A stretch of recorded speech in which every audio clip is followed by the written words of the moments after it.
What's up, guys? It's your boy Zowoki back out with another Chris Watts video. And this, again, pretty much 99% of these videos nowadays are sent by you guys. I don't even have to look for any videos because you guys are sending me videos, which I thank you very much for doing. But some of these videos are like ridiculously crazy. This one from a YouTube channel called Dark Crimes Within posted a video saying Shan'ann had a plan to deal with the debt situation. Chris Watts wasn't going to like it one bit. I'm intrigued. And also, I'm calling BS because, yeah, we're going to watch it, we're going to discuss, and we're going to dive down this rabbit hole right now. So grab a chair, get comfortable. Also, don't forget to subscribe to my YouTube channel by hitting that white bar icon down at the bottom right. Hit that bell icon next to it. So when I do post videos like this one, you guys will get that little ring notification that I've posted that video. Then you guys can watch, comment, like, and share. And again, thank you all so much for the love and support. If you guys are watching this, subscribe, comment, like, and share because this channel won't grow unless it's for you guys. So tell your friends, tell your family, or anybody you guys know. And then if you want to, go over to Dark Crime Within, go subscribe, comment, like, and share. And if you want to watch with me or without me, I understand completely. Not everybody can watch a reaction, commentary, or opinionated channel. It's not for everybody. So link is in the description. And with that being said, let's get into the video. The night before everything changed, Shan'ann sat beneath the soft light of her kitchen. Her laptop was open, a spreadsheet glowing on the screen, rows of overdue bills, a plan forming line by line. She'd been here before. When life felt tight, she built order. When money ran short, she found solutions. This time, her idea was simple: bring in friends, share the expenses, steady the home before it all slipped too far. It wasn't desperation, it was direction. A family budget, a second chance. But what she didn't know was that the plan meant something very different to her husband. For Shan'ann, it promised relief. For Chris, it meant exposure, less space, fewer secrets, no more silence. I'm going to tell you right now, I've read the comments, and my gosh, the amount of people that are going after Shan'ann because she spent so much money. I guarantee a lot of you guys have credit card bills that you guys have not paid on. Okay? Your credit score probably matches your age. It's ironically funny how people will judge others, but then not judge themselves for what they are doing. Nobody's perfect. We all have debt. A lot of us, my debt is not that bad. I still have student loans. I still have medical expenses from my heart situation, my house, a couple credit cards and so forth like that. I'm human. I'm an American. I pay on my bills every single month like normal.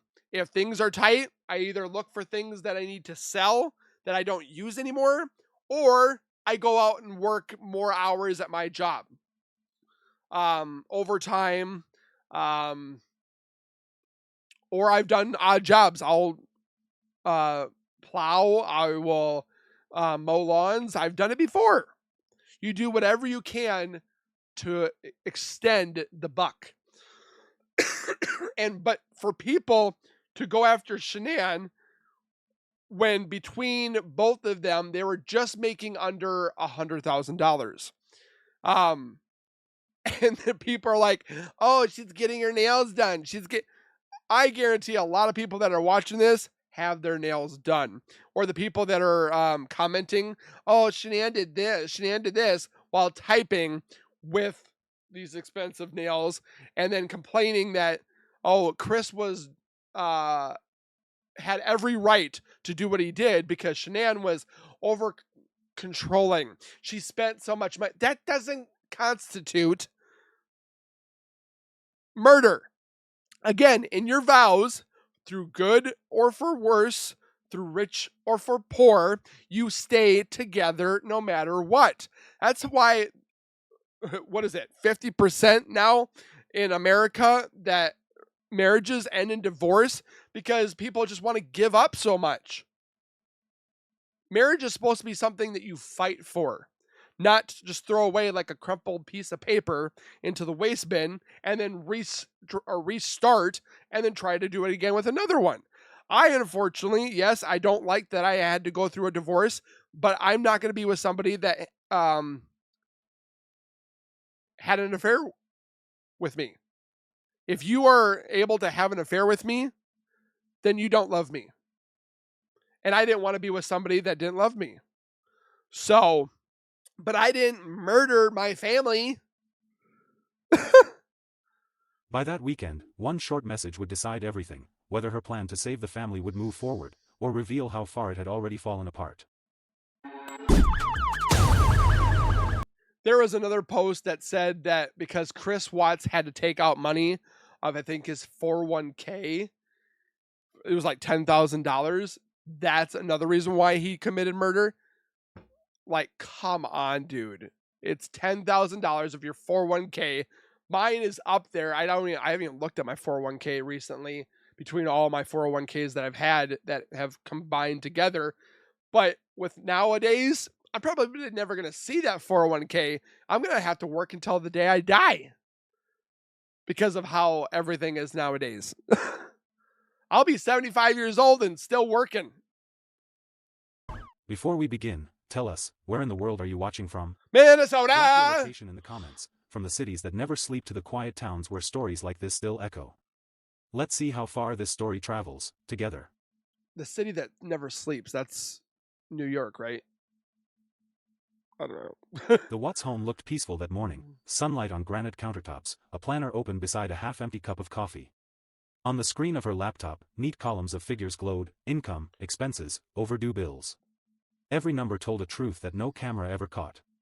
Behind the videos, the smiles, and the bright family posts, there was pressure, the kind that builds quietly until it demands a plan. Shan'ann had been through financial strain before and always found a way to fix it. This time, she decided to go further. Her idea was simple but decisive: reduce costs, share expenses, bring another family under their roof. It wasn't desperation. It was structure, logic, survival. She was ready to steady everything: the home, the debt, the future. All she needed was his yes. Across town, Chris's phone lit up with her messages, updates, budget notes, ideas for what came next.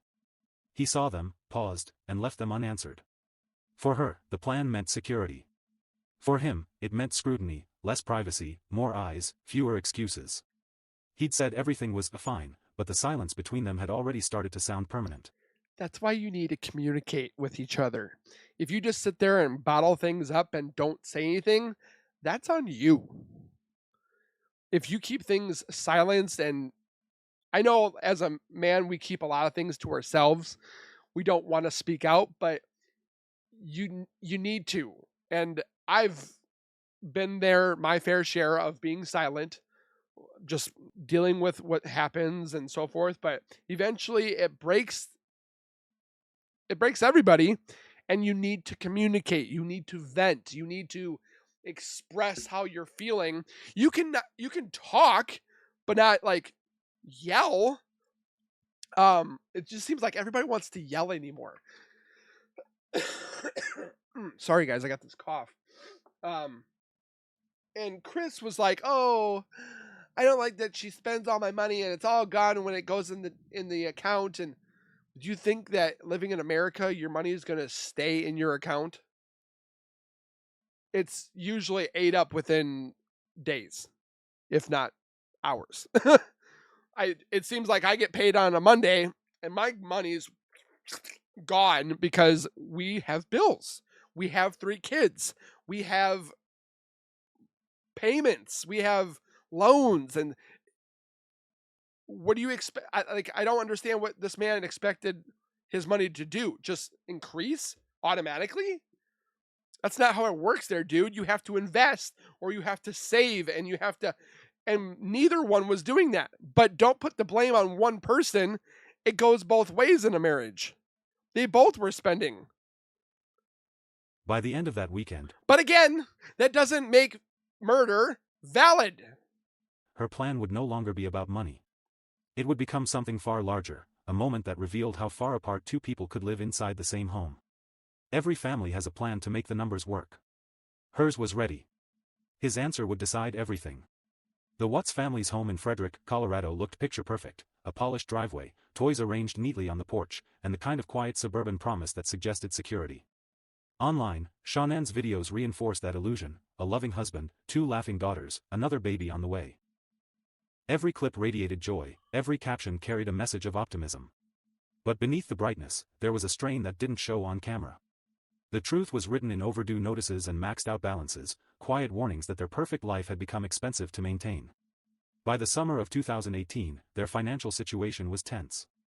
Records would later confirm they were months behind on the mortgage. Credit cards were stretched to their limits. Interest rates had climbed, and late fees piled up faster than payments could keep up.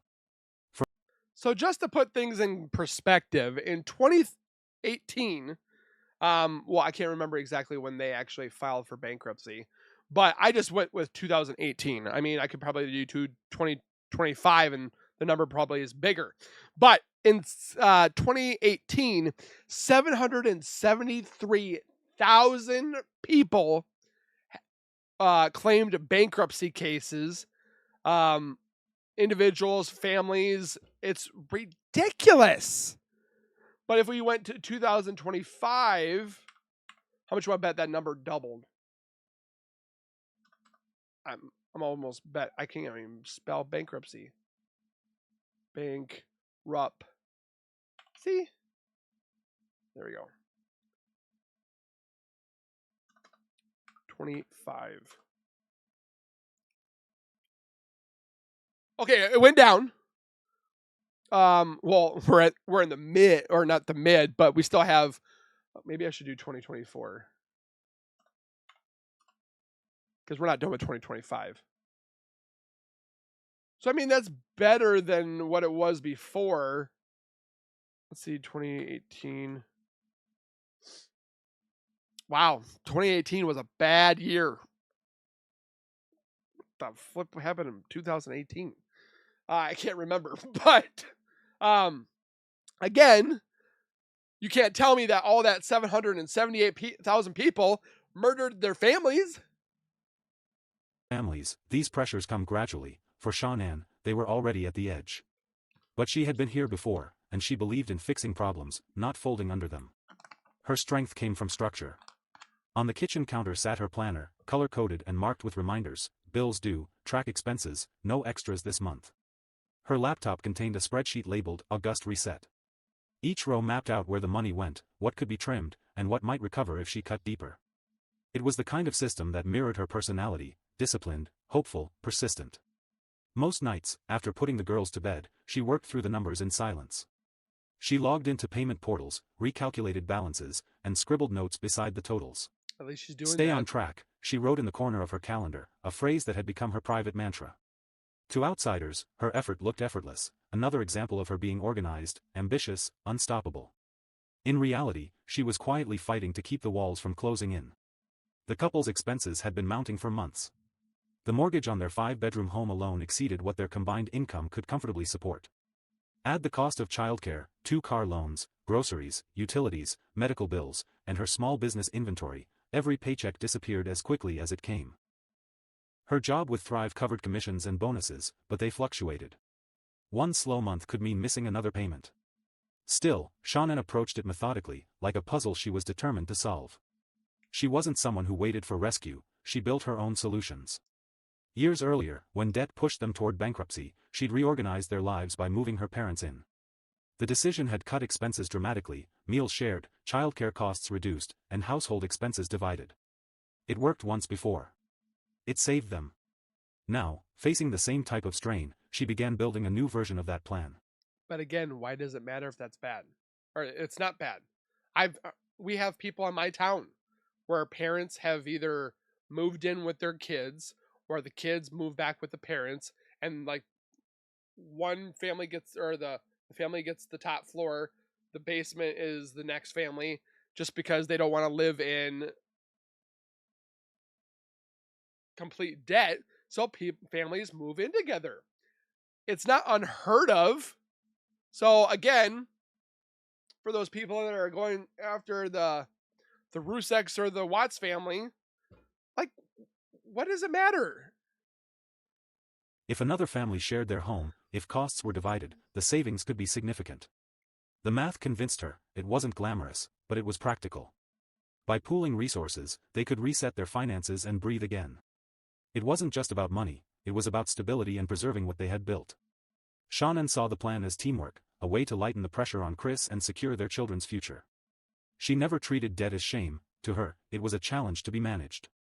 Each adjustment in her spreadsheet represented hope: fewer childcare hours, lower grocery totals, smaller bills. The goal wasn't comfort, it was control. But control, even well-intentioned, can carry weight. Lately, Chris had grown quieter about finances. He no longer joined her in reviewing statements or planning budgets. The shared decision-making that once bonded them had turned into a one-sided effort. Shan'ann handled the numbers alone, convinced that if she could just get the system right, everything else would follow. Behind her determination was exhaustion, the kind only those living under constant financial pressure understand. But again, that doesn't constitute murder. Chris was trying to justify his murder by any means possible, and this was one of those things. She spent so much money, and I couldn't handle it, so I just instead was going to murder her and then take the insurance claim and then pay it off. Is the rumor. She carried the emotional burden of appearing composed while solving a problem too heavy for one person. Yet, she never let it show. Her tone remained upbeat. Her posts still glowed with encouragement. She didn't want pity, she wanted progress. In every detail, from her color-coded planner to her late-night budgeting, Shan'ann believed that organization was protection. It was her way of building a shield between her family and the instability closing in. Her goal was simple: to pull them out of debt before it consumed them again. But this time, the stakes were higher. The debt wasn't their only imbalance. I think she had on her planner, like by 2020, she wanted to be debt-free. The emotional distance between them. And I do think with continuing to do Lavelle, Thrive and stuff like that, I guarantee she would have been able to pull out. I can see that with all the numbers that she was cranking out, 200K and above, she was going to make it. Had started to grow wider than the financial one. Shan'ann's plan could fix the numbers, but it required unity, and the one person she needed most had already begun pulling away. For Shan'ann, the plan represented security.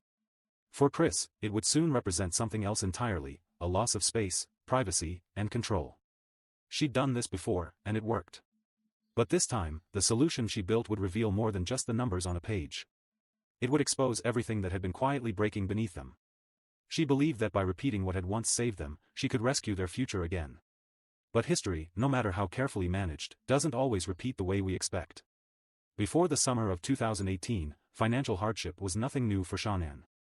She had faced it before, and she had already proven she could fix it. Her methods weren't impulsive, they were tried and tested. She treated every crisis like an equation that needed solving, and for years, that approach worked. She's a critical Back thinker. in 2015, when bankruptcy forced the Watts family to start over, Shan'ann didn't see it as failure. She saw it as a challenge to reorganize.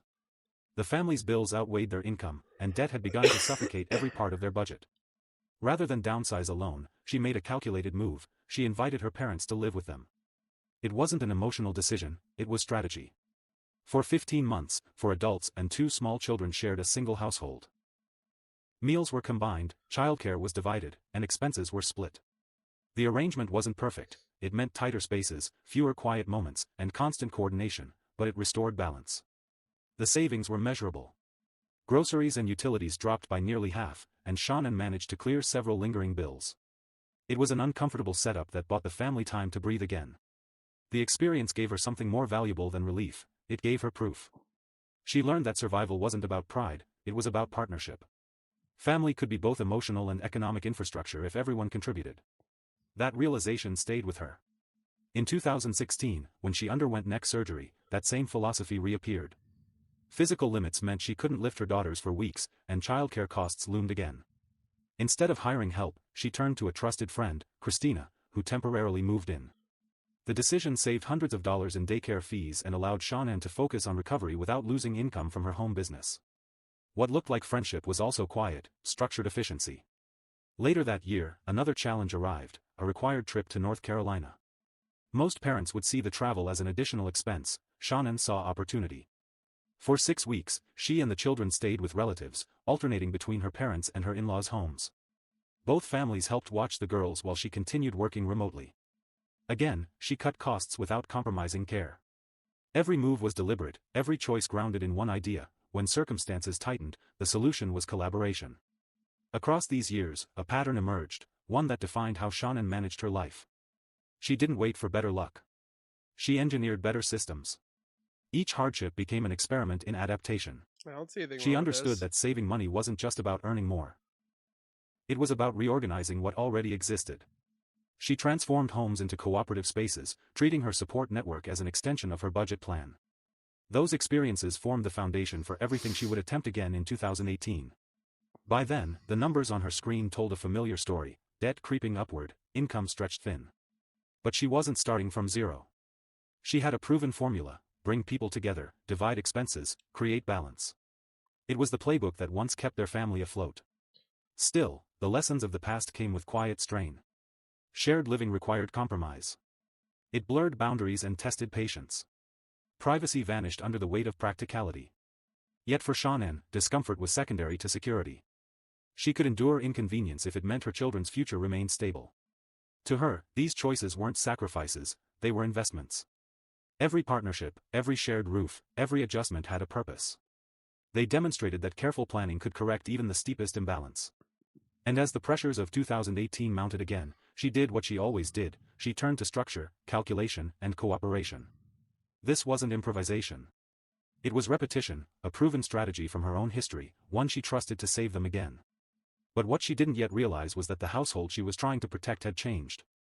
The same blueprint that once restored stability was about to collide with a different kind of imbalance, one no budget could repair. She believed she was returning to what had worked before. But this time, the numbers weren't the only thing out of balance, and her next plan would test more than her financial skill. It would test the very foundation of her marriage. By the summer of 2018, Shan'ann Watts was running out of financial road. The balances, the statements, the late fees, they all told her the same thing: the family was running on borrowed time. But she wasn't panicking. Well, one of the things I thought was stupid is those HOAs. Like, I think HOAs are so stupid. Like, it doesn't make sense. Like, why do they think that they can take money? Oh, because we're a community and we help each other. I think HOAs are so dumb. I'm not gonna lie. She had been here before, and she knew what to do when the math stopped working. Her next move wasn't guesswork. It was strategy. She called it her reset plan. This time, her idea was to open the home to another family, Josh and Cassie Rosenberg, close friends from her work network who were preparing to relocate to Colorado. For Shan'ann, this wasn't desperation, it was precision. I wonder how factual this is. I'm just kind of curious. The numbers worked. Sharing the mortgage, utilities, groceries, and childcare could cut monthly expenses nearly in half. It was simple arithmetic with powerful results. Her spreadsheet listed every adjustment she expected. Groceries. Utilities. Daycare. Each line. Heck, look at Full House. I know it's a TV show, but look at Full House. They had Jesse upstairs, Joey was in the middle of it, and then the girls, and then, yeah. So, I mean, people do that. It's called roommates. Some people like to do it, some people don't. Told the same story: stability through structure. By pooling resources, both families would benefit. The Rosenbergs would save on rent, the Watts family could finally start catching up. Shan'ann calculated that within 6 months, they could pay off multiple credit cards and bring their mortgage back on track. But money wasn't the only part of her plan. She wanted balance. If Cassie helped with childcare during the day, Shan'ann could focus on her growing business: more live streams, more orders, more team meetings. The extra hands would give her time to work, time she couldn't afford to lose. To her, this plan wasn't just about paying bills. It was about reclaiming control over her future. Messages between Shan'ann and her friends from that period showed quiet determination. She mentioned starting fresh and making things lighter at home. Her tone was focused, hopeful, not the tone of a woman giving up, but one rebuilding yet again.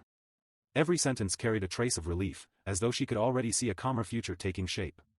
To make it official, she needed one thing: Chris's consent. The mortgage was in his name, and no one could move in without his agreement. Shan'ann believed he would say yes. After all, it made sense. It meant less pressure, less stress, and more breathing room. But Chris's silence had begun to stretch longer in those weeks, and his responses, when they came, had grown vague. On the night of August 11th, while Shan'ann was still away on a work trip, Josh Rosenberg sent Chris a message, "Are we still good to move in?" Hours passed before a reply came. It was short. "Yeah. Cool." To the Rosenbergs, it likely meant approval. To Shan'ann, it probably read like cooperation. But to anyone looking back now, the tone feels distant, not agreement, but avoidance. In that single word sat two versions of the same plan, one built on hope, and the other on retreat. That message would quietly define what came next. If the arrangement went ahead, Shan'ann's blueprint could have reset their finances and bought them time. If it didn't, they would be back where they started, strained, disconnected, and out of options. She thought she'd found a way to save the family again. But what she couldn't see was that her plan for stability had become, to someone else, a plan that threatened freedom. In her mind, it was a financial solution. In his, it was something else entirely, a decision that exposed just how differently two people could define home. Saturday, August 11, 2018. Shan'ann was in Arizona, wrapping up a business trip that had taken her away from home for nearly a week. Oh, man, yeah. Back in Frederick, Chris was alone in their house, the same one that symbolized both their achievements and their financial strain. And that house was huge. So having two families in that house, I don't see the problem with it. There's enough bathrooms in there. I mean, the basement was unfinished. They could have finished it, put a bathroom down there too. But I mean, there was what? I think there was one bathroom on the main floor, and there was two on the top floor. Enough bathrooms, so it could have been done. It was the night when her new plan needed his final approval. At 8:20 p.m., Josh Rosenberg sent Chris a message, "Are we still good to come?" It was casual, polite, but loaded. For Josh and Shan'ann, it meant progress, the start of a shared living arrangement that could ease the pressure on their finances. For Chris, it meant something else entirely, the possibility that his private life, already fractured, was about to become exposed.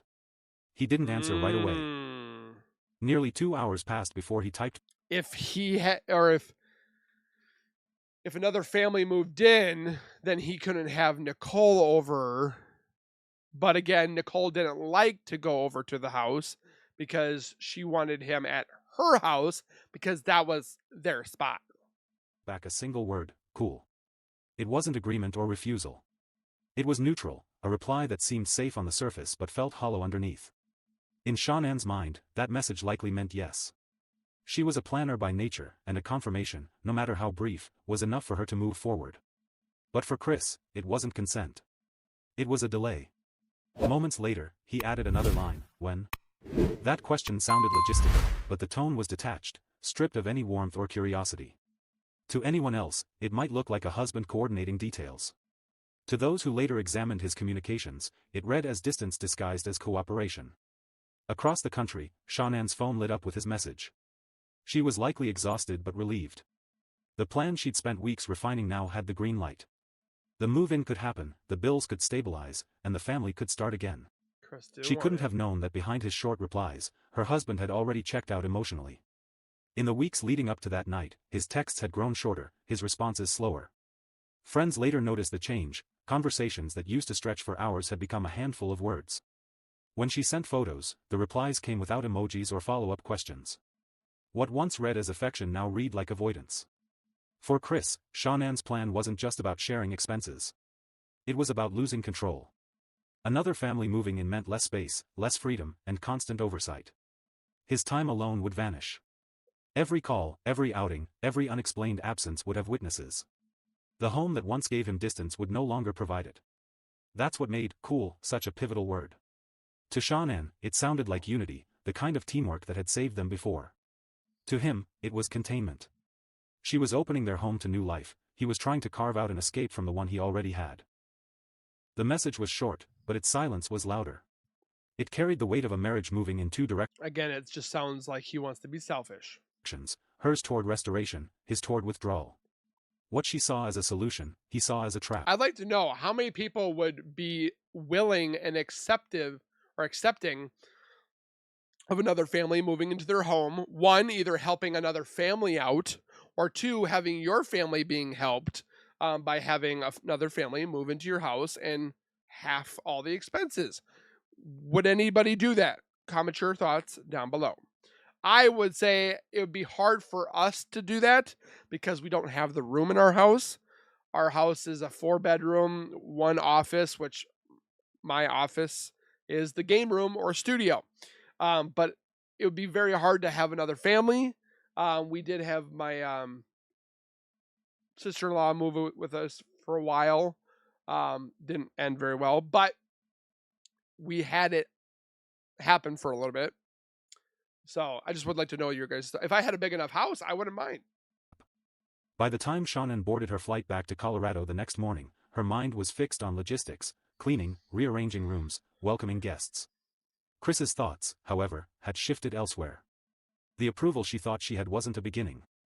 It was the quiet signal that something in him had already ended.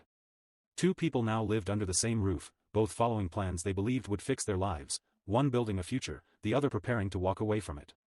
For Shan'ann, the plan meant relief, a lifeline after months of bills, late fees, and quiet worry. But for Chris, it meant exposure. 2 families sharing one home sounded efficient on paper, but to him, it was a slow erasure of the only thing he had left, space. The arrangement was simple. The Rosenbergs would occupy the basement suite, splitting utilities, groceries, and childcare. To Shan'ann, it was practical, a system that promised structure and accountability. But to Chris, it was invasion.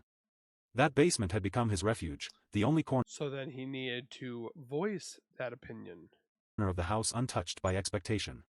Now it was about to become someone else's living space. Privacy had always been his unspoken currency. The hours before dawn when the house slept, the long drives to work, the time spent in silence, those moments gave him control. With another family moving in, every part of his day would need explanation. There would be no empty rooms, no unmonitored evenings, no unnoticed absences. Your bedroom? His quiet routine would be replaced by overlapping lives, constant presence, and eyes that noticed. Shan'ann's notebooks from that summer reflected her optimism. Each page carried reminders, grocery lists, and timelines for the move-in. She wrote about rearranging bedrooms, preparing meals in bulk, and building a team household. The tone was hopeful, organized, methodical, determined. To her, filling the home with people meant progress. To him, it meant pressure. The closer the plan came to reality, the more confined he became. Conversations that once took place freely would now require caution. Late-night phone calls would be heard through walls. The easy lies, working late, out with friends, would be harder to repeat with more people in the house. That would make sense. Even silence would start to draw questions. For Chris, space wasn't just physical, it was psychological. He lived in compartments, each sealed from the other, husband, father, employee, and the secret version of himself that existed outside the house. Shan'ann's plan threatened to merge them into one. Every shared meal, every sound from another room, every closed door blurred the lines he depended on to maintain control. Shan'ann thought she was buying stability through community. But the same walls that made her feel secure now pressed inward on him. Her home became his surveillance zone, a place where every movement risked being noticed, every moment observed.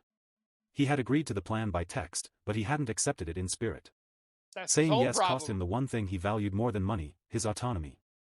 As Shan'ann's flight home crossed the Colorado border that night, she believed her plan would reset their lives. She didn't know that for Chris, it had already rewritten the rules of his double life, and left him with nowhere to hide. Her plan was built to save them. He could have been with Nicole. That was his out. He could have, which I think he could have saved his marriage. But the other case is he could have moved and been with Nicole, had 50-50 custody, paid child support. He could have done it. But no, he chose the one thing that he shouldn't have done. Murder. His reaction would ensure it destroyed everything instead.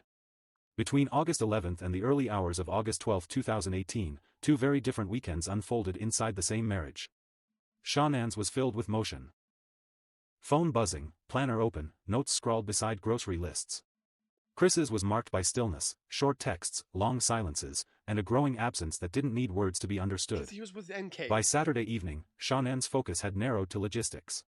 She messaged reminders about room clearings, shared meals, and the Rosenbergs' target move-in date. Her language was brisk, professional, and hopeful, the tone of someone certain that a structured plan could fix what emotion couldn't. For her, coordination was proof of progress.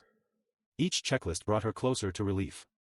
On the other end of those messages, Chris responded with precision but no presence. He wasn't dismissive, he was deliberate. Replies came in single syllables. I mean, heck, when Chris went out there for the first so many months, he lived with other friends out there until they could find land, build their house, but he even lived with somebody else. Okay. That works. When? Each one neutral enough to pass as agreement, but empty enough to avoid commitment. The exchanges read like a conversation between two people in parallel realities, one planning a future, the other rehearsing detachment. It wasn't what he said that stood out, it was what he didn't. He offered no follow-up questions, no clarifying remarks, no traces of curiosity. When Shan'ann mentioned preparing for guests, he didn't ask about timing or arrangements. When she spoke about the financial relief this would bring, he stayed silent. The gap between her optimism and his restraint had stopped being emotional, it had become operational. That weekend, her vision for the household expanded while his contracted. She saw the home as something communal, sustainable, a place where multiple lives could coexist and help one another. He saw it as something closing in. The shared schedules, the overlapping spaces, the reduced privacy, it all meant fewer alibis, fewer private corners, and more scrutiny than he could bear. To Shan'ann, his quiet tone read as patience, maybe even cooperation. She assumed his short replies meant trust, that he was giving her control, letting her lead. In truth, they were signs of retreat. He wasn't participating in the plan anymore, he was enduring it. By late Sunday night, Shannan's planner was complete, boxes labeled, groceries accounted for, timeline set. On paper, everything was flawless. But the reality beneath those details was unraveling. Her weekend had been about restoration. His had been about containment.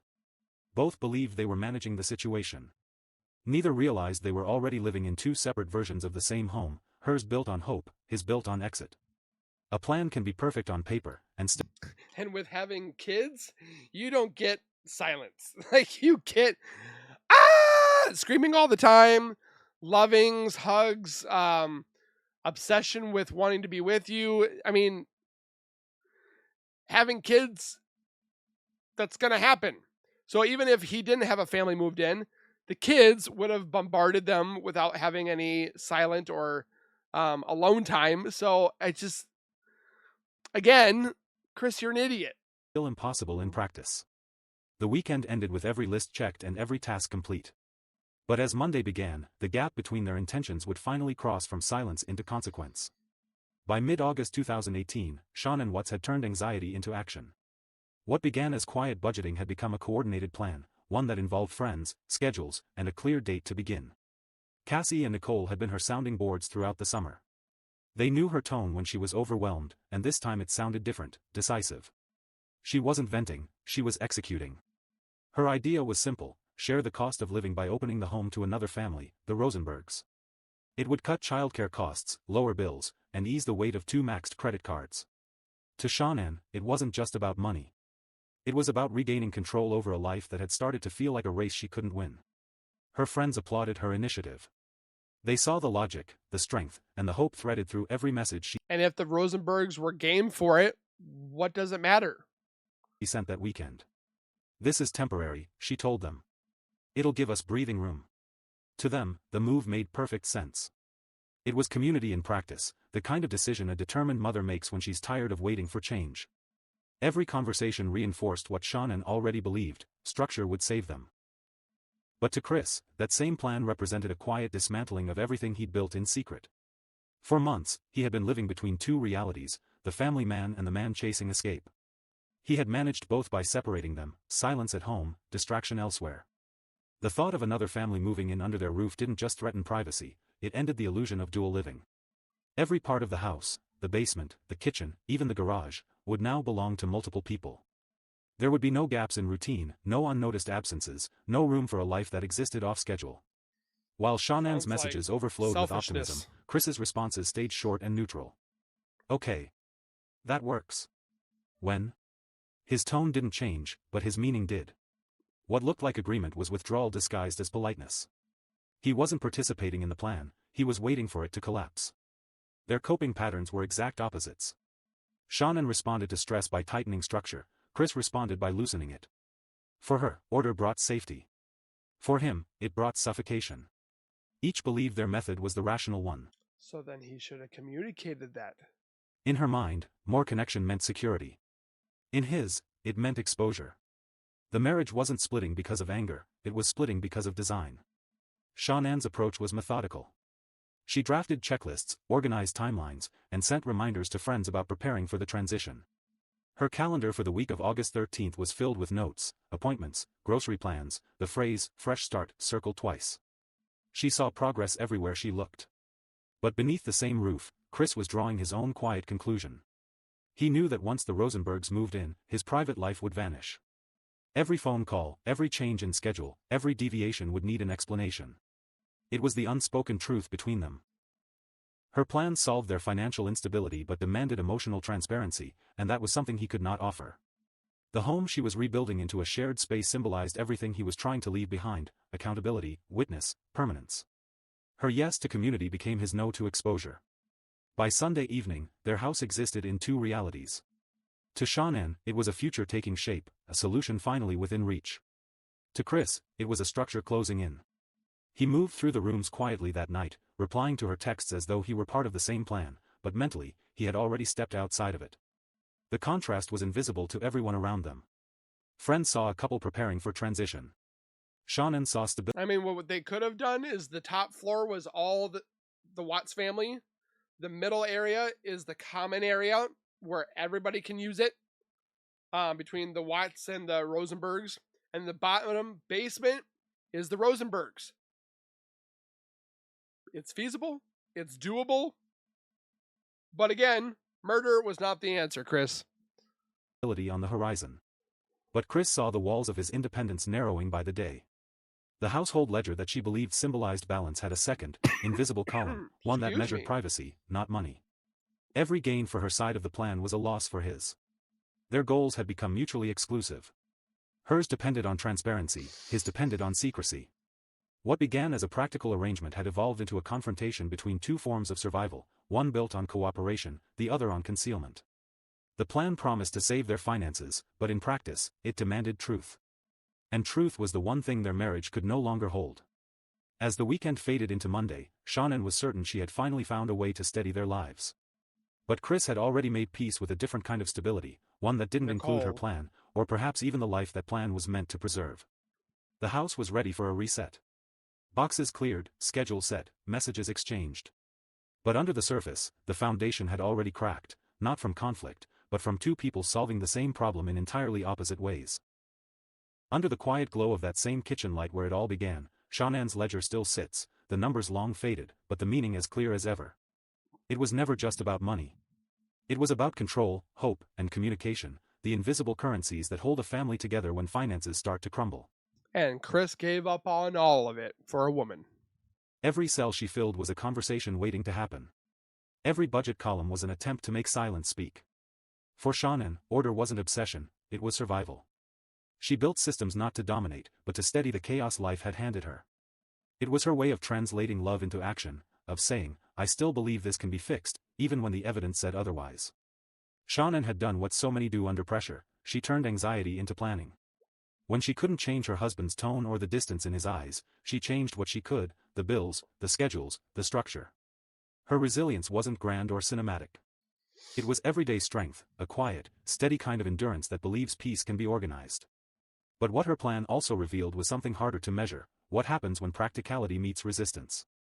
Her structure demanded cooperation. His silence demanded space. One built bridges, the other built walls.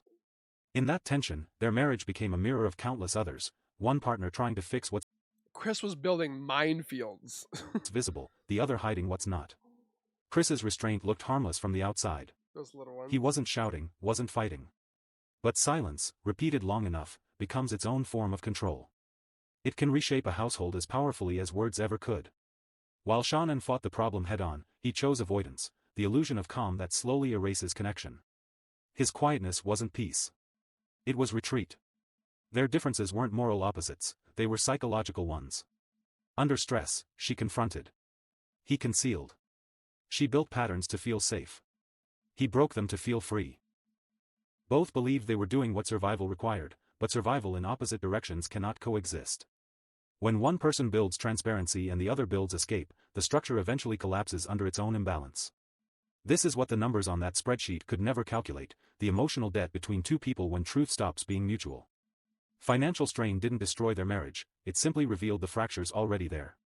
Shan'ann was trying to stabilize the household, Chris was trying to disappear from it. The same roof, the same walls, the same kitchen, two entirely different worlds. And that's the tragedy hidden inside their story. A woman trying to save her home through planning, a man trying to save himself through silence. Both desperate for relief, but from different things. One was chasing security. The other was chasing escape. And when those two needs meet, they don't merge, they collide. If there's a universal truth in what happened inside that Colorado home, it's this: debt is rarely just financial. It's emotional. It's the weight of words unspoken, of reassurances withheld, of care that goes unreciprocated.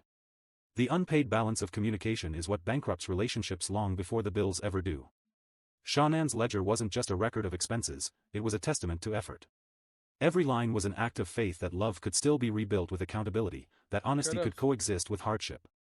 Her final entries tell a story that transcends this tragedy, that the real economy of any family isn't measured in income or credit, but in trust. And maybe that's the quiet lesson she left behind, that plans alone can't save people. Only conversations can. The best strategies, the cleverest systems, the most careful lists, none of them can replace the one thing every family needs to survive: two people willing to tell each other the truth. The numbers on her page fade into something else now. Words like trust, time, truth. They were always the real balance she was trying to keep. Some plans fix numbers. The best plans fix conversations. If you or someone you know is struggling under financial or relational pressure, support is available. And murder is not an option. Because saving a home starts not with money, but with honesty and the willingness to keep talking, even when it's hard. If this story moved you, like, share, and subscribe to help more. So with that being said, I don't know how much validity this has that the Rosenbergs were actually going to move in, but it would make sense and it would actually work to save the house, help out a family, help out themselves. I mean, if they talked to the Rosenbergs and Rosenbergs were like, yeah, this sounds great.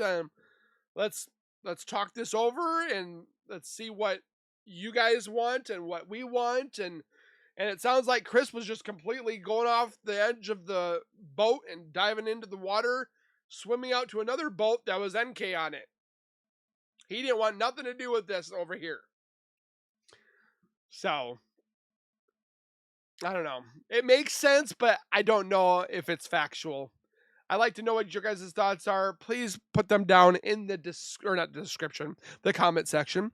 Hit the like button so that others may watch this and see that it's important just to add this into our video collection.